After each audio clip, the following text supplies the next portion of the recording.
Okay, so let's see what Jesus had to say about this perfect righteousness. It seems like he's a pretty nice guy. He always had a way of making us feel good if you've spent any time reading the Bible.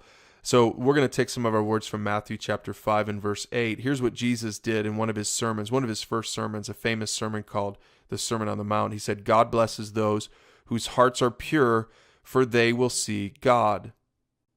Well, now probably you're thinking to yourself, well, wait a second. Is my heart pure? I mean, who has a perfectly pure heart?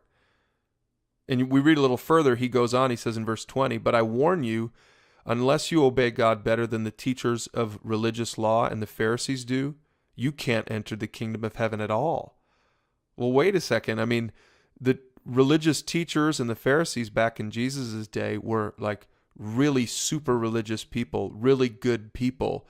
And Jesus is saying that you have to be better than them. You have to be more righteous than them. And then in case we miss the point, in verse 48, he says this, "But you are to be perfect, even as your Father in heaven is perfect." Ouch. Like, who can be perfect? I can't be perfect. And here's really the truth of what Jesus is teaching about the kind of righteousness that's good enough for God. If you want to be good enough for God, here's something you need to know.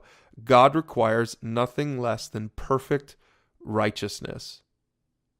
Man, at first glance, that's pretty bad news. I mean, nobody has that, right? But really, this is the currency of heaven. The only thing that matters in heaven, the only thing that buys anything or that purchases anything in heaven, the only thing that will get us to heaven is perfect righteousness. This is what it meant in Matthew 5:8 when it says, "Only the righteous, the pure in heart will see God." Now, Jesus said this because it's the truth, and sometimes the truth hurts. Well, what does the Bible say about our righteousness? Maybe we're missing something here. Maybe the Bible says we're all pretty good and we're all pretty righteous. Maybe we need to just define it properly. Well, Isaiah 64 in the Old Testament says this. It says, "We are all infected and impure with sin." And here's what it says about our righteous deeds. It says, "When we proudly display our righteous deeds, we find that they are but filthy rags." Oh, great. So this isn't saying that your good deeds are filthy rags. It's saying your righteous deeds done by yourself, done in your own effort and in your own pride. It says it's filthy rags. In other words, it's saying it's really worthless before God. In fact, the Apostle Paul learned this. If you know anything about Paul in the New Testament, this was a Pharisee, a religious leader, and he was a really zealous guy. But he realized once he met Jesus, he realized that he brought nothing to the table, that he was bankrupt. He reached into his pockets and they were empty. And in the New Testament, Paul says it like this, Romans 3:20, he says, "For no one can ever be made right in God's sight by doing what the law commands. For the more we know God's law, the clearer it becomes that we aren't obeying it."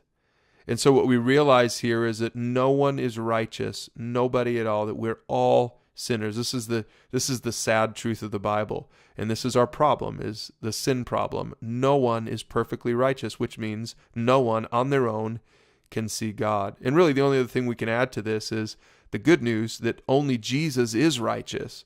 So at least we know that the Bible teaches that Jesus is fully, perfectly righteous, but we're not. Now we'll get back to the good news here in the last video, video 3. But for now, why don't you hit pause, talk about some of these questions in red.